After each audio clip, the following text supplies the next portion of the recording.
Judul dari tema yang diangkat, kenabian Nabi Dzulkifli.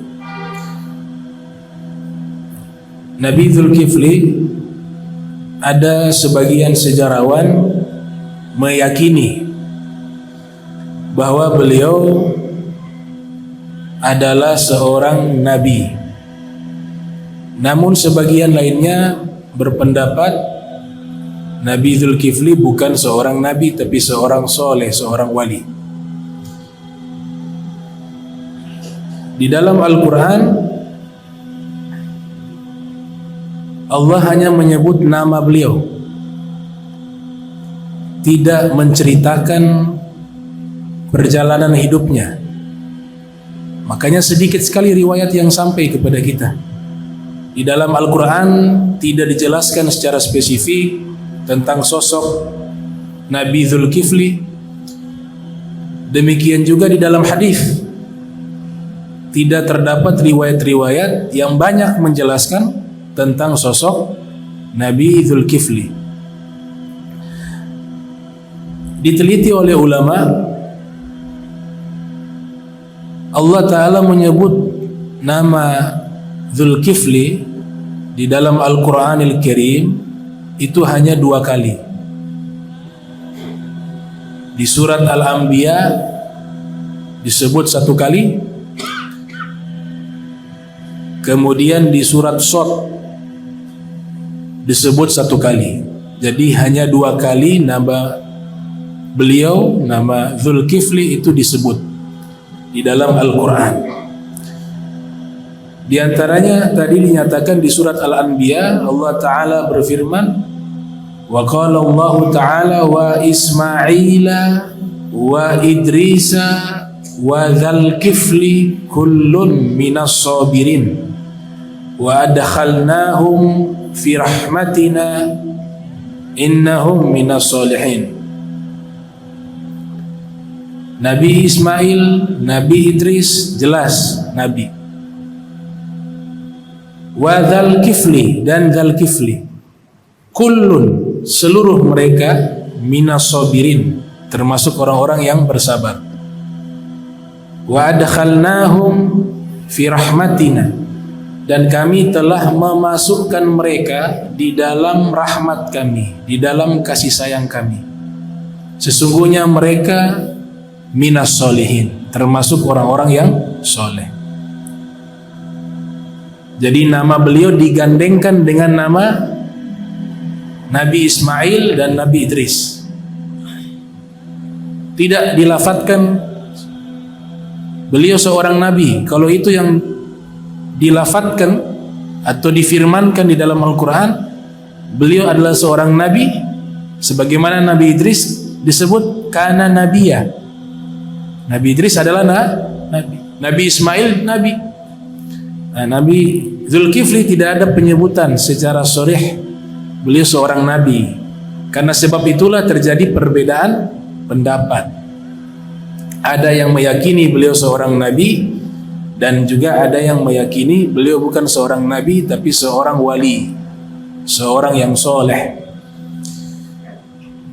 Ayat yang kedua di surat Shad, wadhkur Ismaila wal Yasa' wa Dzulkifli wa kullun minal akhyar. Ceritakanlah hikayat Nabi Ismail, Nabi Ilyasa dan Dzulkifli. Seluruh mereka minal akhyar, termasuk orang-orang yang baik. Al-Hafiz Ibnu Katsir yang lahir tahun 700 Hijriah, wafat 774 Hijriah, beliau memilih pendapat bahwa Dzulkifli adalah seorang nabi. Beliau mengatakan huwa nabiyun ala sahih. Huwa nabiyun ala sahih. Beliau adalah seorang nabi, yaitu Dzulkifli, atas pendapat yang paling sahih. Jadi 2 pendapat. Yang satu mengatakan, pendapat pertama mengatakan Dzulkifli seorang nabi, pendapat kedua mengatakan seorang wali atau orang yang soleh, Maka di antara dua pendapat ini yang tarjih, yang paling kuat adalah pendapat pertama. Itu mayoritas para ulama berpendapat bahwa Zulkifli adalah seorang nabi. Di antaranya pendapat At-Tabari, pendapat Al-Qurtubi, pendapat Al-Baghawi, pendapat Al-Khazin, pendapat Ar-Razi, Fakhruddin Ar-Razi, dan ulama-ulama tafsir. Mayoritas dari mereka berkeyakinan bahwa Zulkifli adalah seorang nabi. Alasan dari Ibnu Katsir berpendapat bahwa pendapat yang paling kuat Zulkifli adalah seorang nabi. Di sini ada keterangan dari Ibnu Katsir. Beliau mengatakan az-zahir fi dzikrihi fil Qur'an bisana'i alaihi makrunan ma'a haula'i sadatil anbiya'i annahu nabiyyun wa hadha huwal masyhur. Az-zahir sangat jelas. Ini pendapat Ibnu Katsir. Sangat jelas az-zahir. Disebutkan nama beliau di dalam Al-Qur'an. Kemudian bukan sekedar disebutkan, tapi disanjung. Dia orang yang sabar, beliau orang yang soleh, beliau orang yang baik. Setelah disanjung dan disebutkan namanya, atau disebutkan sanjungan tersebut dan namanya disebut, makrunan, Allah gandengkan nama beliau dengan nama para nabi. Kalau dari awal sudah disebut Nabi Ismail dan Nabi Idris, berarti dan Nabi Zulkifli. Karena selalu namanya digandengkan di dua surat tersebut dengan nama para nabi, terutama Nabi Ismail. Maka hal inilah, kata Al-Imam Ibnu Katsir, maka hal inilah menunjukkan pendapat yang paling populer bahwa Zulkifli adalah seorang nabi. Itu pendapat Al-Hafiz Ibnu Katsir dan juga Imam Qurtubi dan Imam Al-Baghawi dan Al-Imam Fakhruddin Ar-Razi dalam tafsirnya Mafatihul Ghaib. Jadi jelas beliau ini termasuk daftar 25 nabi. Salah satunya Zulkifli. Kalau kita hafal waktu masih anak-anak 25 nama nabi, nah Nabi Zulkifli termasuk salah satunya. Ini pendapat yang paling kuat.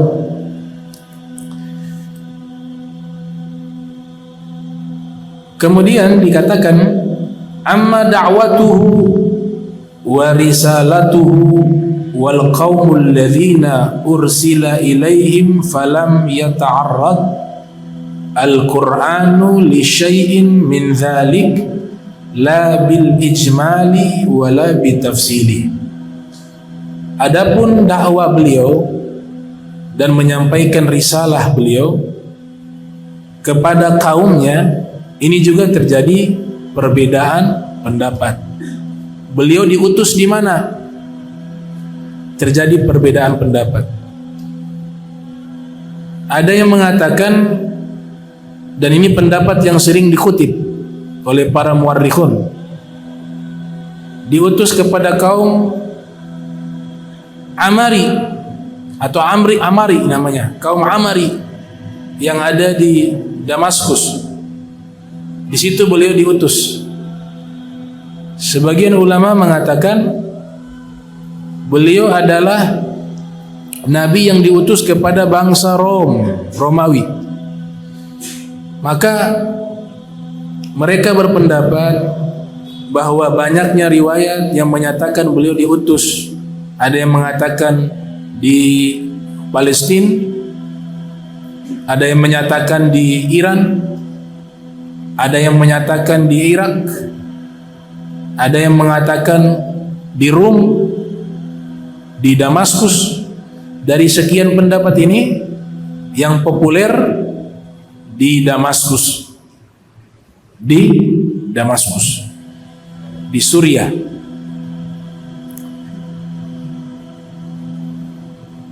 Dan beliau dan kisah-kisahnya tidak dijelaskan dalam Al-Quran. Nah, ini yang kesulitan kita bisa menceritakan riwayatnya secara spesifik, sulit. Karena di dalam Al-Quran tidak dijelaskan perjalanan hidupnya atau dakwanya. Beda dengan nabi-nabi lain. Nabi Musa ada sebutan di dalam Al-Quran, Nabi Yusuf ada juga, Nabi Ayub walaupun sedikit ada. Tapi yang disebut dalam Al-Quran hanya nama. Cukup nama saja. Gak ada lagi kisah. Di dalam hadis Nabi juga riwayat sedikit sekali yang menceritakan tentang Nabi Zulkifli. Adapun riwayat-riwayat yang diceritakan itu adalah riwayat-riwayat yang diambil dari kitab-kitab tafsir Al-Quran. Kisah-kisah berkaitan tentang Nabi Zulkifli itu diambil di dalam riwayat-riwayat tafsir Al-Quran. Maka muallif atau musannif ini menyatakan falam yata'arrad Al-Quran li syai'in min dzalik la bil ijmal wala bi tafsil. Al-Quran tidak menjelaskan sedikit pun, baik yang sifatnya global ataupun rinci, tidak ada. Hanya disebut nama saja, ismuhu faqat, nama saja yang disebut. Amma ahlu tarikh fayadhkuruna annahu Ibnu Ayyub alaihi salam wasmuhu fil asli Bashar atau Bishir.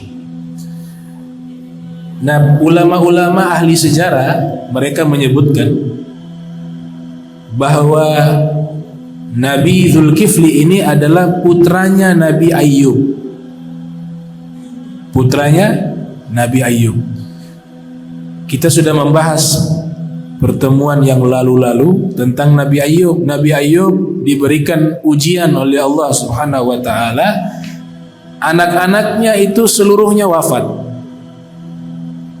Diceritakan kronologisnya di dalam kitab-kitab tafsir, kitab-kitab tafsir Al-Quran, bahwa terjadi gempa bumi. Kemudian rumahnya roboh, seluruh anaknya ada di dalam rumah. Wafat tertimpa puing-puing bangunan. Ulama yang berkeyakinan dan berpendapat bahwa Nabi Zulkifli adalah putranya Nabi Ayyub, mereka menambahkan riwayat ini menyatakan illa huwa. Semuanya meninggal. Putra-putranya Nabi Ayyub terkecuali satu orang yang selamat. Orang tersebut bernama Bishir atau Bashar. Namanya siapa? Bishir atau Bashar. Ibnu Ayyub, putranya Ayyub. Bishir atau Bashar ini diyakini adalah Nabi yang bernama Zulkifli. Dan sosok pribadi Nabi Zulkifli juga terjadi perdebatan di kalangan para muarrikhun. Ada yang menganggap Nabi Zulkifli ini adalah Nabi Hizkil. Ada seorang Nabi yang diutus yang bisa menghidupkan orang-orang yang mati satu kampung. Mukjizatnya menghidupkan orang-orang mati satu kampung atau satu kota. Nabi itu bernama Nabi Hizkil. Para ahli sejarah berkeyakinan Nabi Hizkil adalah orang yang sama dengan Nabi Zulkifli. Ya, Nabi Zulkifli adalah Nabi Hizkil. Nabi Hizkil adalah Nabi Zulkifli. Bahkan Ada satu buku berbahasa Inggris saya baca, ditulis oleh Syekh Hamid Abdul Qadir, berjudul Buddha the Great, His Life and Philosophy. Diterjemahkan Buddha the Great, orang yang hebat, yang luar biasa, kehidupannya dan filosofinya. Ditulis oleh orang Muslim bernama Syekh Hamid Abdul Qadir. Ini Buddha kan nama aslinya siapa? Siddhartha ya? Gautama. Zulkifl, Al-Kifl itu menurut Syekh Hamid Abdul Qadir di dalam buku tersebut, Al-Kifl itu menunjukkan nama tempat. Dia diterjemahkan ternyata nama satu tempat yang sama dengan tempat tumbuhnya Siddhartha Gautama tadi. Saya mohon maaf kalau salah sebut namanya karena jarang-jarang sebut namanya. Iya. Siddhartha ya. Siddhartha Gautama. Kifl itu nama tempat, diterjemahkan ke bahasa tersebut, ternyata nama itu adalah nama tempat lahirnya tadi, Buddha itu, Gautama tadi. Ini pendapat beliau. Karena memang sosok ini nanti diangkat sebagai Buddha, orang yang sudah mencapai puncak kesucian. Salah persepsikan oleh pengikutnya, dianggap dewa. Padahal ini termasuk orang-orang suci dalam buku tersebut. Jadi jangan sampai heran, ya begitu di dalam buku-buku ulama terdahulu dibahas. Saya pernah baca satu kitab, hampir 1000 halaman itu kitab. Satu jilid tapi membahas sejarah teologi dan filsafat dunia. Bukan hanya di dunia Islam, tapi Yunani, India, dan sekitarnya semua. Persia dibahas. Ditulis oleh seorang ulama, ahli teologi, ahli sejarah, bernama Al-Imam Siristani, berjudul Al-Milal wan Nihal. Jadi orang-orang terdahulu yang kita sebut punya suluk, mereka punya jalan hidup menempa jiwa mereka menjadi suci dan bersih, sehingga masyarakat menganggap mereka orang-orang suci dan menempatkan mereka dengan posisi sebagai Tuhan. Karena kehidupan mereka, suluk mereka sangat luar biasa. Bukan hanya di agama Buddha. Ini pendapatnya, ini Nabi Zulkifli. Tapi di agama Hindu kita sering dengar Brahmana. Itu saya baca di kitab Al-Milal wan Nihal.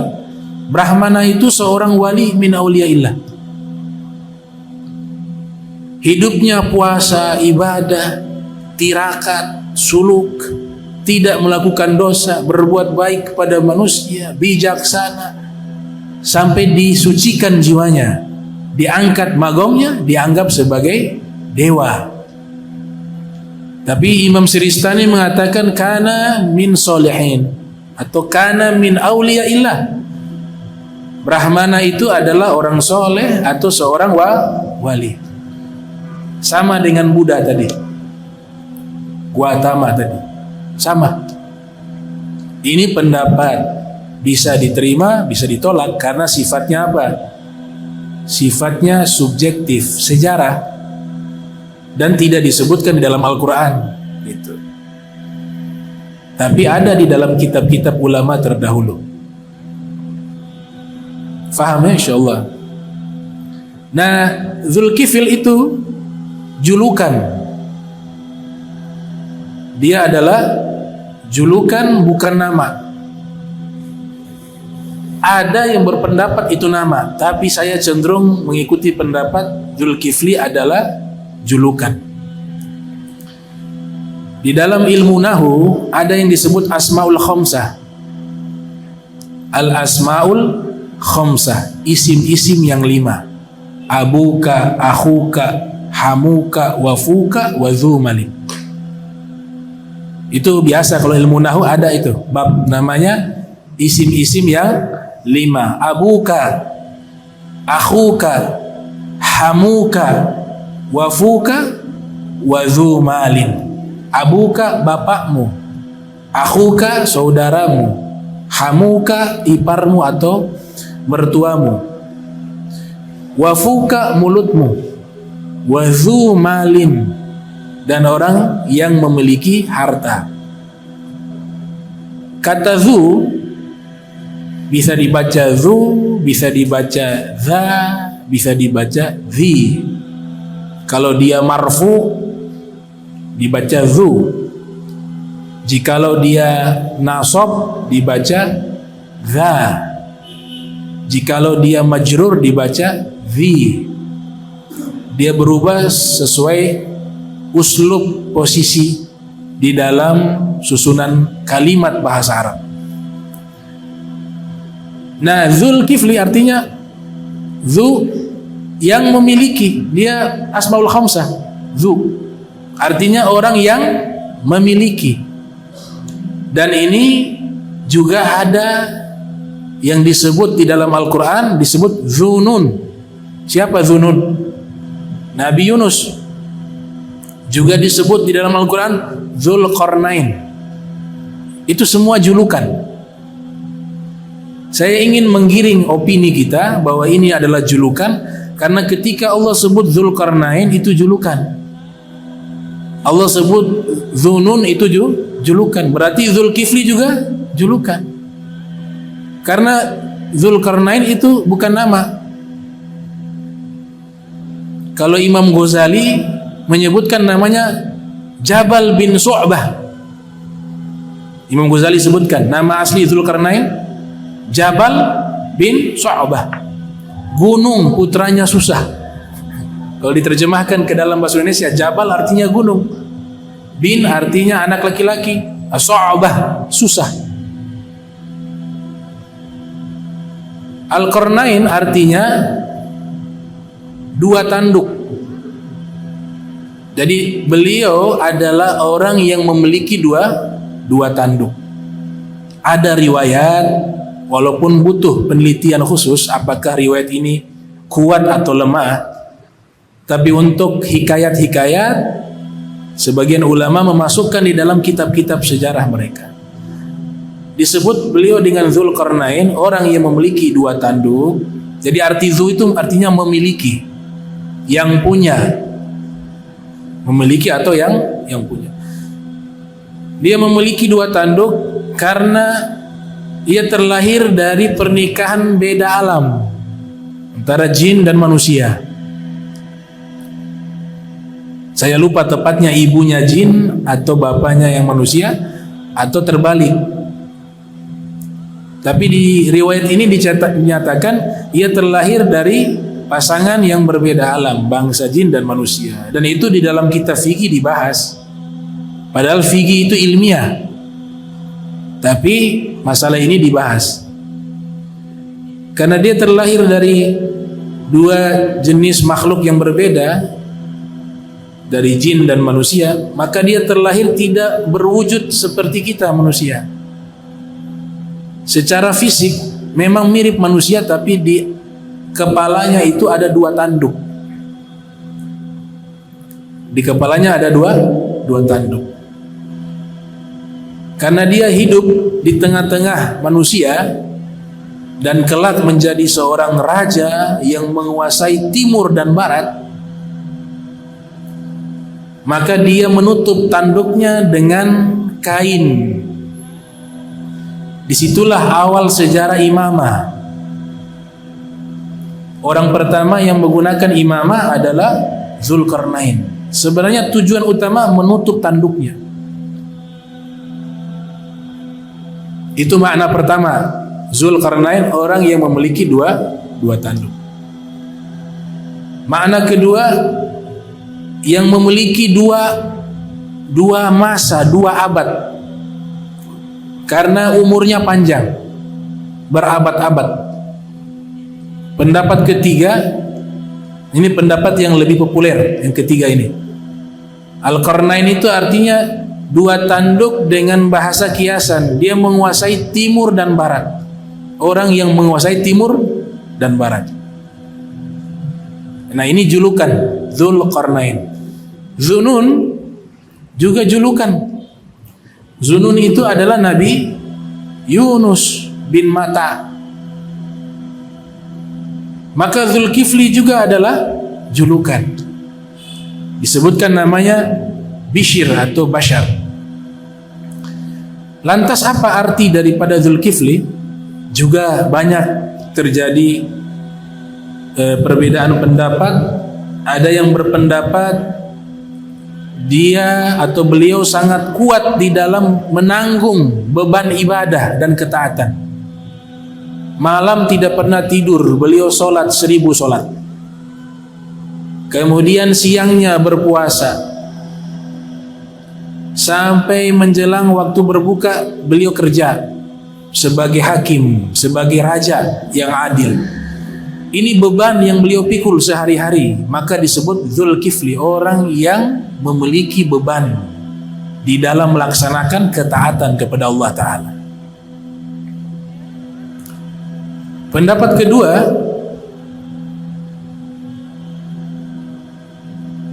ada raja.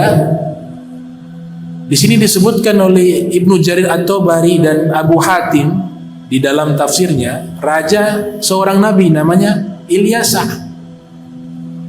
Nabi Ilyasa itu seorang raja di Damaskus. Karena usianya sudah sepuh, sudah tua, maka beliau ingin mencari penggantinya sebagai raja. Dan memang Nabi Ilyasa ini tidak punya keturunan, tidak punya anak laki-laki. Maka dikumpulkanlah masyarakatnya untuk beliau seleksi menjadi calon penggantinya. Dikumpulkan. Beliau nyatakan, siapa di antara kalian yang siangnya puasa, malamnya sholat, dan tidak mudah marah? Tidak ada satupun yang mengangkat tangan. Tiba-tiba ada seorang pemuda mengangkat tangan. Dia mengatakan, saya. Ditanya, namamu siapa? Bishr. Oh, baik. Karena beliau di tengah-tengah masyarakat dianggap orang biasa, masyarakatnya menganggap beliau orang biasa. Kayaknya ekspresi mereka kurang setuju. Maka Nabi Ilyasa mengatakan, kalau begitu besok hadir lagi, saya mau tanyakan lagi. Mungkin ada orang lain. Maksudnya seperti itu. Ternyata di besok hari pertanyaan yang sama. Siapa di antara kalian? Dibuat sayembara lagi. Siapa di antara kalian yang siang harinya puasa, malamnya sholat, kemudian tidak mudah marah? Beliau mengangkat tangan, orang yang sama. Dan itu terjadi sebanyak 3 kali. Akhirnya beliaulah yang dilantik sebagai pemimpin atau raja menggantikan Nabi Ilyasa. Bukan Nabi Ilyas, lain lagi. Namanya Nabi Ilyasa. Nanti kalau pembahasan Nabi Ilyasa juga ada perbedaan tuh. Ada yang mengatakan Ilyas ya Ilyasa, ada yang juga mengatakan Ilyas beda, Nabi Ilyas beda, Ilyasa juga beda. Beginilah ilmu sejarah. Itu. Makanya kita membahas ini bukan cerita-cerita anak-anak SD. Ini lagi kajian ilmiah tentang sejarah para nabi.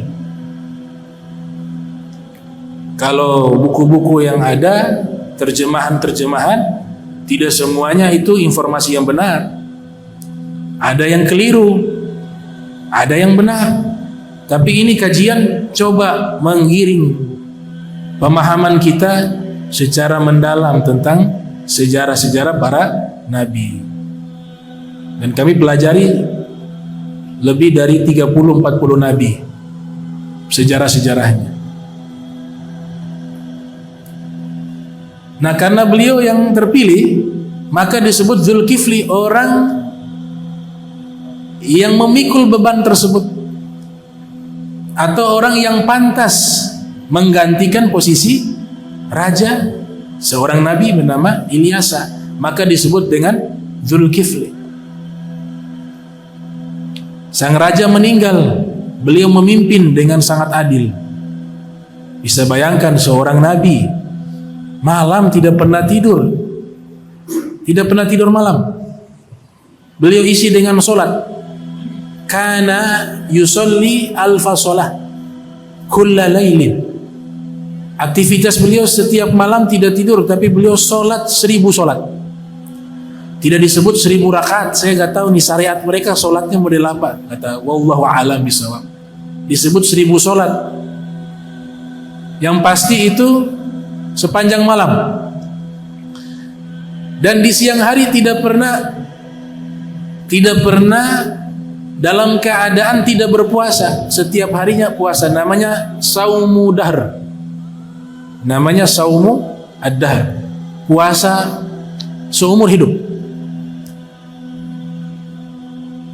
Malu kadang-kadang, kita bukan nabi, ibadahnya biasa-biasa saja.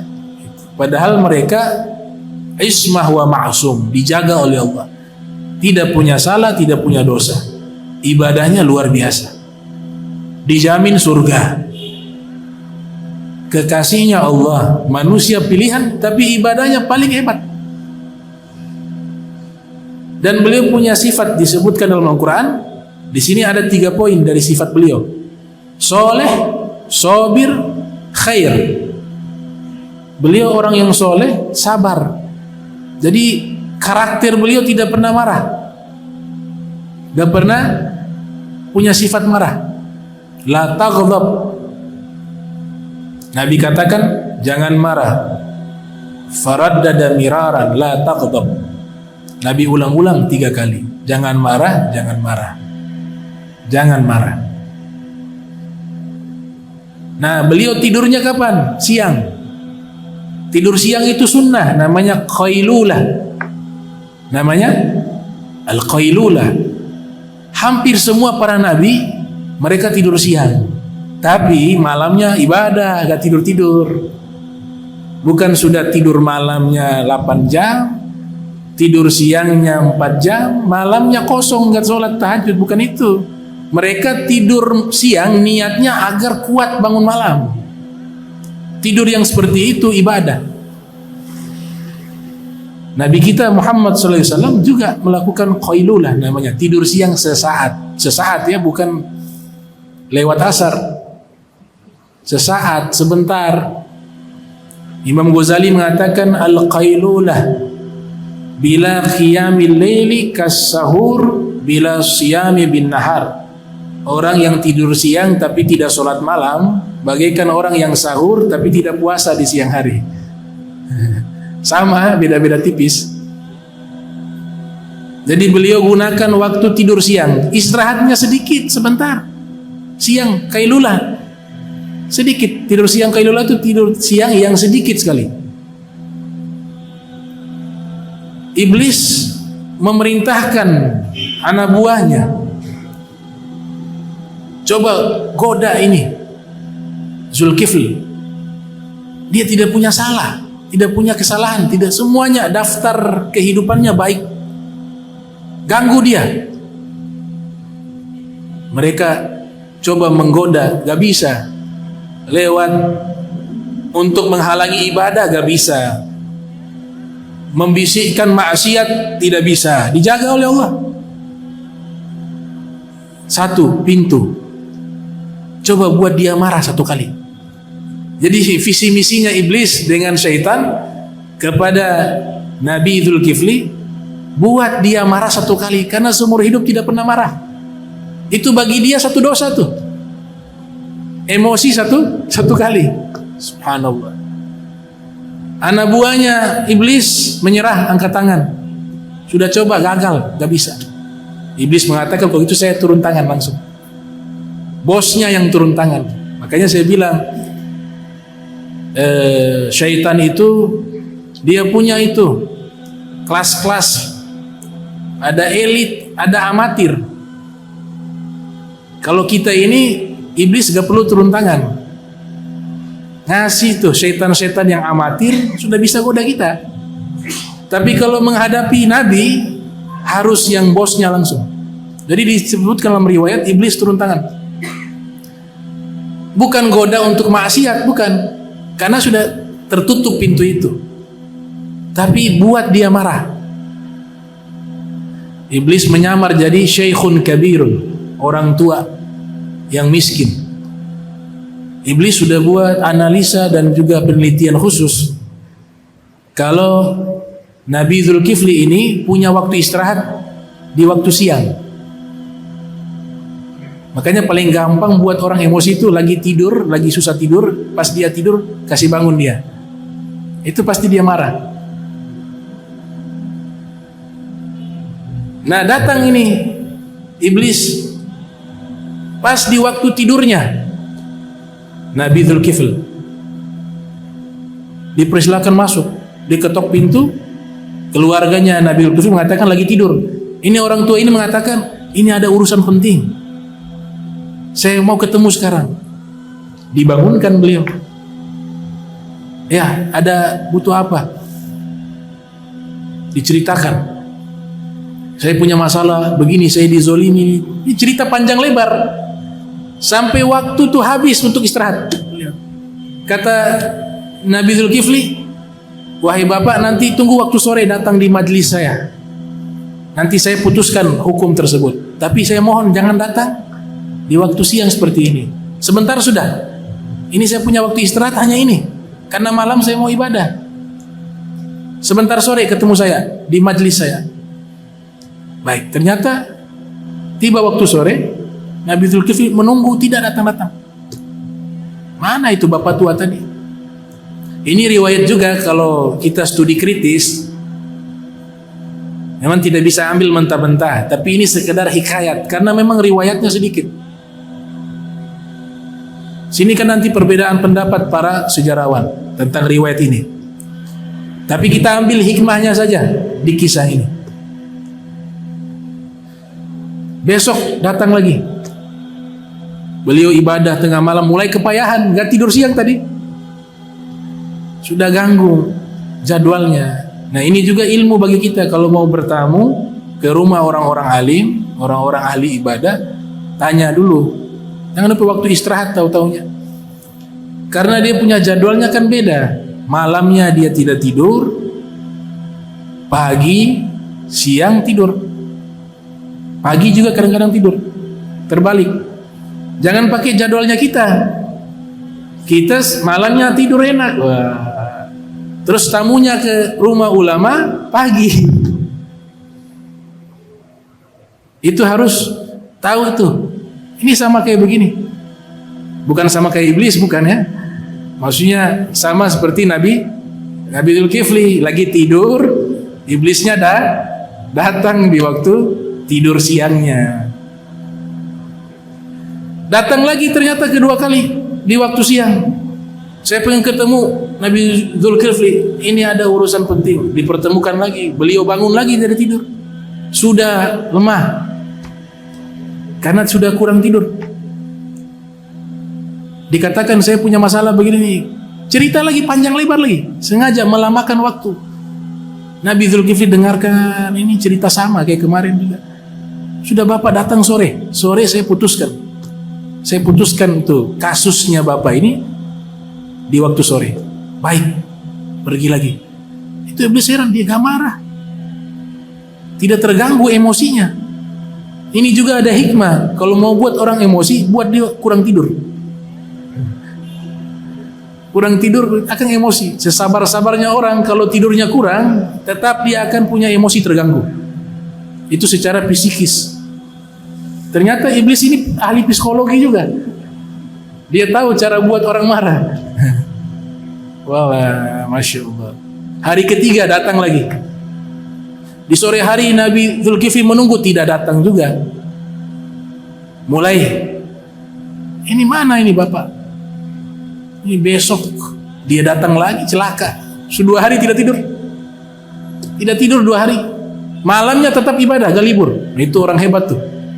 Gak ada alasan dalam ibadah saya capek, saya mengajar capek, saya ibadah, gak. Di dunia memang tugas kita harus capek. Kalau mau gak capek di surga. Kalau hidup di dunia tidak mau capek, meninggal. Kita ibadah harus disuruh capek, kita kerja disuruh capek. Ya memang fitrahnya kita di dunia begitu. Kalau mau santai gak ada capek, ya di surga. Gitu. Akhirnya datang. Sebelum ini iblis mau datang hari ketiga, Nabi Zulkifli sudah kasih wasiat kepada keluarganya, kalau ada yang datang, saya tidur siang kali ini jangan terima. Siapapun dia yang datang. Sudah terganggu beliau punya stamina. Ternyata datang juga tuh tidur siang hari ketiga. Datang, keluarga menahan, oh gak boleh, kali ini gak diizinkan. Beliau sudah pesan, hari ini siapapun yang datang menemui beliau tidak boleh, kata keluarganya. Baik. Ini iblis bisa tuh masuk, tembus-tembus itu bisa. Ada lubang dia masuk. Tahu-tahu sudah di kamarnya Nabi Zulkifli. Dibangunkan Nabi Zulkifli. Bangun. Lihat dia, ini bapak tua yang kemarin, yang 2 hari lalu nih. Kok bisa saya larang? Tidak boleh ada yang masuk. Dia diam. Di situ ketahuan, kau bukan manusia, kata. Dia mengatakan, benar, saya bukan manusia, saya iblis. Saya mau coba buat kau marah, ternyata tidak bisa. Saya menyerah. Lewat mana engkau bisa masuk ke sini? Itu ada lubang kecil itu, saya masuk ke situ. Baik, ukhruj. Kalau begitu kamu keluar. Dikeluarkan, diusir tuh iblis. Itu kalau Nabi, iblis diusir. Jadi iblis, syaitan takut kepada orang-orang suci, para nabi, para rasul, kaum solihin, para wali, itu gak bisa. Diusir keluar. Maka setelah itu Allah naikkan derajat daripada Nabi Zulkifli. Karena apa? Menahan amarah.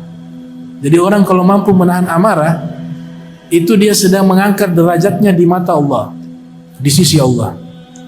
Itu. Dan ini pekerjaan yang tidak mudah. Nabi mengatakan orang hebat lagi emosi-emosinya dia tahan, itu luar biasa. Laisa syadid bisur'a innamas syadid alladhi yamliku nafsahu 'indal ghadab.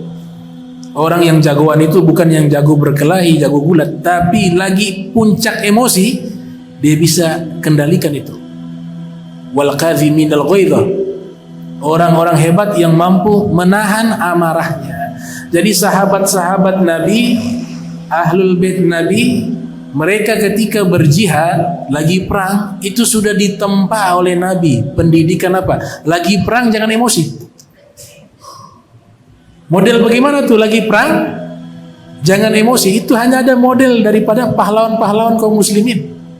Buktinya Sayyidina Ali bin Abi Thalib hadapi satu musuh, duel, dipukul itu musuh jatuh, mau dibunuh, diludah oleh musuh, kena wajah beliau.